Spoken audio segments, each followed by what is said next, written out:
Imagine this for a second. You're a king, but you have no kingdom. Your armies are completely shattered. Your people, they've either surrendered or they fled. And you're a fugitive, hiding for your life in a swamp.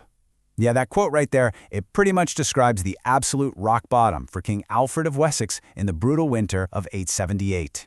So let's get right into it, because that desperate moment in the mud is the start of one of the greatest comeback stories in all of history. We're talking about a story of brutal, gritty survival and a brilliant strategic pivot that didn't just save a kingdom, it actually laid the foundations for the entire nation of England. Now, to really get why Alfred was in such a desperate spot, you've got to understand who he was up against.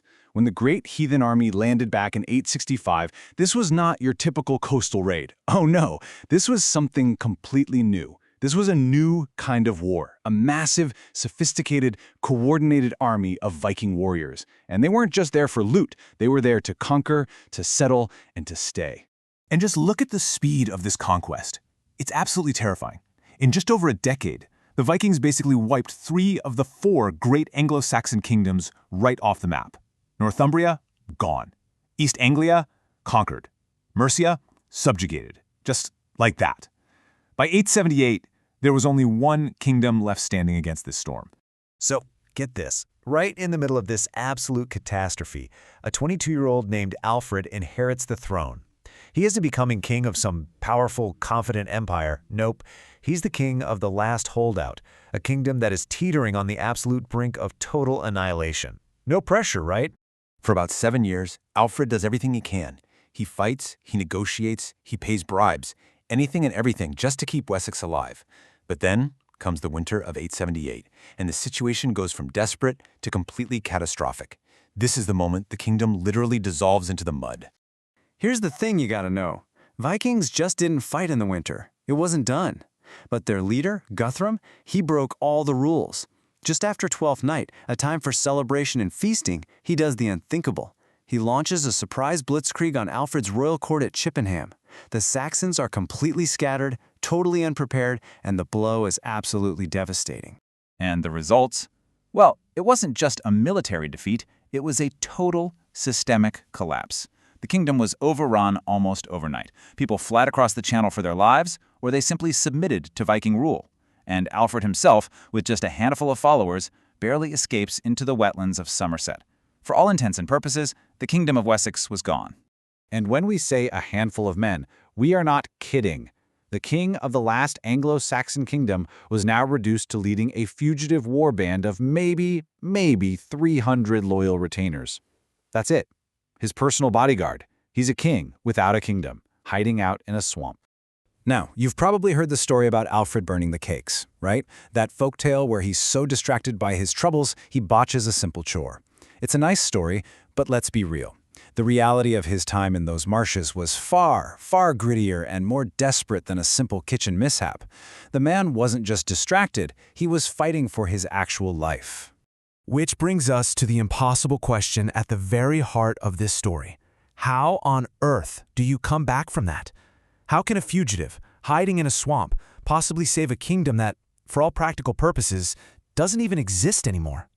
Because this is where everything changes. This is where the true genius of Alfred really emerges. He takes his greatest weakness, being cornered in this impassable, swampy wasteland, and he flips the script. He turns it into his most powerful weapon. The prey is about to become the predator. You know, what's so fascinating here is the difference in perspective. To Guthrum and the Vikings, they're thinking game over. Alfred is finished, a cornered animal hiding in a bog, just waiting for the inevitable end. But for Alfred, this wasn't an end.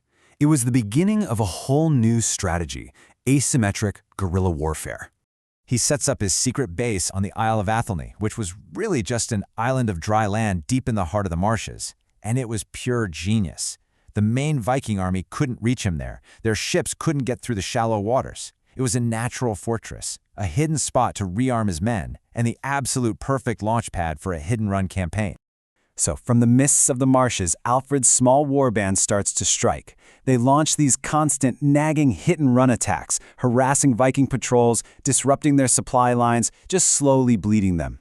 And more importantly, he was sending out secret messages to his loyal commanders telling them to get ready. The resistance was still alive. And then, just 7 weeks after he was forced to flee, 7 weeks, in May of 878, the plan comes together. Alfred emerges from the marshes, not with a small band, but at the head of a newly rallied army of men from Somerset, Wiltshire, and Hampshire. And at the Battle of Edington, he meets Guthrum's main army and wins a total, decisive victory, an incredible turnaround. But here's the thing about Alfred. Winning the battle wasn't enough. He knew he'd been lucky, that he'd come too close to total destruction. So he immediately starts designing a whole new system to ensure that Wessex, and eventually England, would never, ever collapse like that again. We can call it the Alfred Protocol. And the Alfred Protocol wasn't just one little reform. It was a complete overhaul of Anglo-Saxon society. It was a revolutionary, 3-layered system of permanent national defense designed specifically to counter the speed and brutality that made Viking attacks so devastating. And it was all built on 3 incredibly powerful pillars: a real standing army, a national network of forts, and for the very first time, a royal navy. Okay, let's start with that first pillar, the army. See, before Alfred, the Anglo-Saxon army, the Fyrd, had this one giant fatal flaw.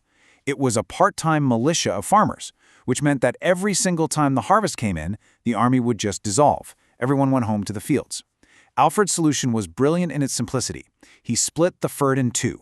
One half would be on active duty, while the other half farmed. Then, they'd rotate. And just like that, Wessex had something it never had before: a permanent standing army.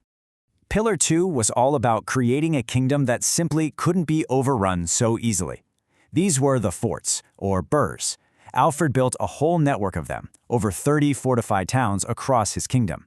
And the real genius was the placement. No settlement was more than a day's ride, about 20 miles, from the safety of a fortified wall. It created a defense in depth that made those lightning-fast Viking raids way less effective. And the third pillar? That took the fight to the enemy's home turf, the sea. Alfred commissioned an entirely new fleet of warships.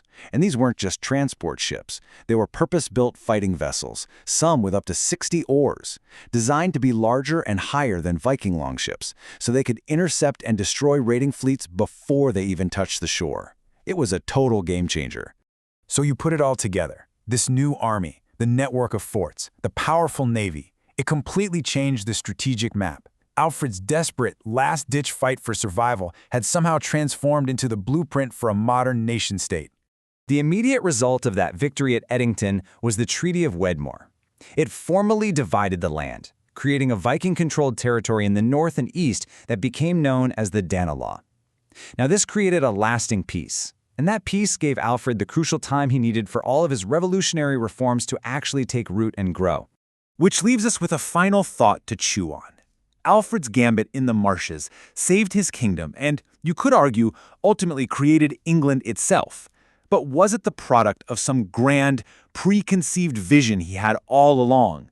Or was it simply the last, desperate, brilliant move of a king who had been pushed to the absolute edge with nothing left to lose?